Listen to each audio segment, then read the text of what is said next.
Sa video na ito ay pag-uusapan po natin ang isang mainit-init na balita dito sa mundo ng meme coins. Ang posibleng maunahan ni Shiba Inu itong si Dogecoin. Simula pa noong taong 2020 ay parang may friendly rivalry na ang dalawang ito. Pero ngayong taong 2025 ay umuugong na naman ang tanong, kayang-kaya na ba ni Shiba Inu na i-overtake si Dogecoin pagdating sa market capitalization? May bagong survey kasi na inilabas kung saan ay may 14 or 14 na kilalang financial experts ang tinanong kung may pag-asa ba si Shiba Inu na maunahan niya itong si Dogecoin. At ang resulta, nakakagulat pero may sense naman. Kaya sa video na ito ay babalikan po natin ang history ng kanilang rivalry. Iisa-isahin natin ang opinyon ng mga eksperto at susuriin natin kung ano ang ibig sabihin nito para sa atin bilang mga Pinoy crypto traders at investors na may interest kay SHIB at saka Dogecoin. Ayan, bago po tayo magpatuloy ay pakibasa na lamang po muna ang disclaimer dito sa ibaba ng ating screen. At simulan po natin sa unang katanungan kung bakit nga ba pinagkukumpara itong si Shiba Inu at saka Dogecoin. Ayan, bago po natin pag-usapan ang opinyon ng mga eksperto, dapat muna nating maintindihan kung bakit nga ba laging ikinukumpara si SHIB kay Doge. Ayan, pareho kasi silang tinatawag na meme coins. Pero teka, ano ba ang meme coin? Ang meme coin ay isang uri ng cryptocurrency na nagsimula lang bilang biro or joke or meme. Pero kalaunan ay nagkaroon po ito ng solid community at investors. Yan, or base investors. Si Dogecoin ay nagawa noong taong 2013 at siya po ay inspired sa sikat na Doge meme. Samantalang si Shiba Inu naman ay ito naman ay na-create noong taong 2020 bilang Dogecoin killer.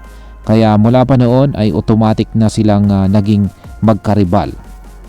Noong taong 2021, sandaling naunahan po ni SHIB itong si Dogecoin sa market cap. Umabot po si Shiba Inu sa halos $39 billion na halaga, pero mabilis din po siyang bumalik bumalik yung trono kay Dogecoin. Simula noon ay naging usapan na kung sino ba talaga ang tunay na hari ng mga meme coins. Ngayon ay ano po ang sinasabi ng mga eksperto ngayon? Ayan, balikan na po natin ang resulta ng survey na ginawa ng Finders. Ayan, meron pong 14 or 14. Ayan, 14 na financial experts ang tinanong kung may chance bang maunahan ni Shiba Inu itong si Dogecoin pagdating sa market cap.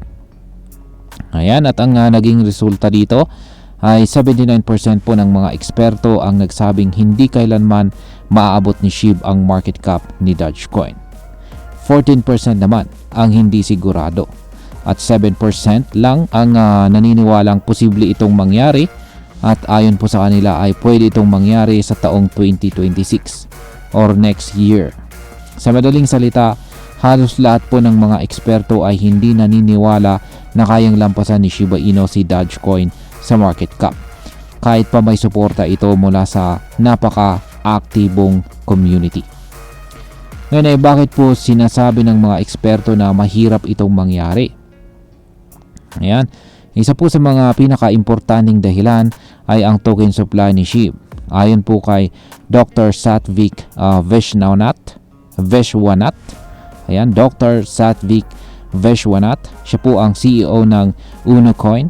Masyado raw kasi malaki ang supply ni Shiba Inu kumpara kay Dogecoin. Para mas maintindihan natin ito, ay isipin natin ito. Si Shiba Inu ay may supply na 589.25 trillion na tokens.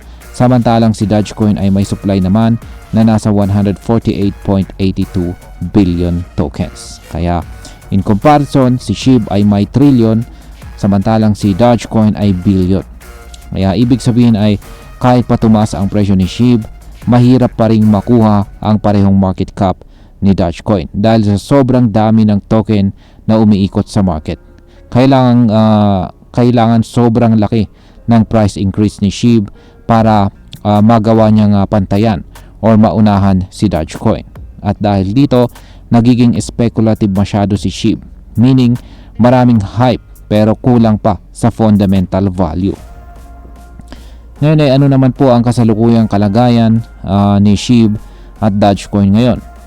As of ngayon, si Dogecoin ay siya po ang number 8 sa listahan ng pinakamalalaking crypto sa buong mundo. Meron po siyang market cap na $24.62 billion. Samantala si Shiba Inu naman ay nasa top 17. Meron po siyang market cap na $7.3 billion at siya ang pangalawa sa mga meme coins. Para ma-overtake po ni SHIB, kailangan po niyang tumaas kailangan pong tumaas ang kanyang market cap ng higit 240% mula $7.3 billion papuntang $25 billion. At kahit pa hindi gumagalaw ang market cap ni Doge, mahirap pa rin itong abutin kung hindi magbabago ang supply ni SHIB o walang malawakang adoption na mangyayari. Ngayon ay may pag-asa pa ba itong si Shiba Inu? Hindi naman ibig sabihin na wala ng pag-asa si SHIB. May mga bagay pa rin na nagbibigay ng potensyal sa kanya. Isa na dito ang kanyang active community. Napaka-loyal ng SHIB Army at laging may mga developments tulad po ng Shibarium at iba pang DeFi projects na ginagawa ng Shiba Inu ecosystem. Kung sakaling matagumpay po ang mga ito, maaaring tumaas pa rin ang halaga ni SHIB. Pero ayon pa rin sa karamihan ng mga eksperto, kahit may mga ganitong development, mahirap pa rin talagang maunahan itong si Dogecoin dahil po sa matinding advantage nito sa supply at saka brand recognition. Ngayon ay pag-usapan naman po natin ang maaaring maging epekto nito para sa atin bilang mga Pinoy crypto traders at investors na may interest kay SHIB at saka Dogecoin. Ayan, bilang Pinoy na nakikijoin dito sa mundo ng crypto, importante na alam natin ang real score pagdating sa mga coin na tinututukan natin. Marami sa atin ang nahuhumaling sa mga meme coins dahil sa posibilidad ng mabilisang kita. Pero sa kabilang banda, dapat alam din natin ang risk na dala ng mga ganitong investments. Kung holder ka po ni SHIB, magandang balita na may community at project itong sinusundan. Pero hindi rin masama kung maging realistic tayo sa expectations. Hindi porke may hype ay siguradong aangat ito ng sobra, lalo na kung market cap ang usapan. Hindi lang presyo ang dapat tinitingnan, kundi pati supply at demand, development at saka adoption. Kung trader ka naman, maganda pa rin sumakay sa mga short-term movements ni SHIB kung may momentum. Pero para po sa long-term investment, baka mas mainam kung mas diversified ang ating portfolio at wag lang tayo puro meme coins.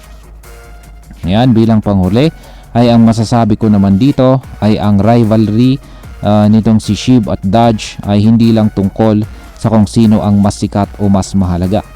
Isa itong magandang halimbawa ng dynamics sa crypto market na minsan hindi po sapat ang hype. Kailangan may solid foundation, real world use cases at sustainable na tokenomics. Hindi ko sinasabing hindi natataas si SHIB. Sa totoo lang, possible pa rin ito kung may malalaking pagbabago sa kanilang ecosystem. Pero kung titingnan lang natin ang kasalukuyang data, mas lamang pa rin si Doge pagdating sa market cap at saka sa public trust.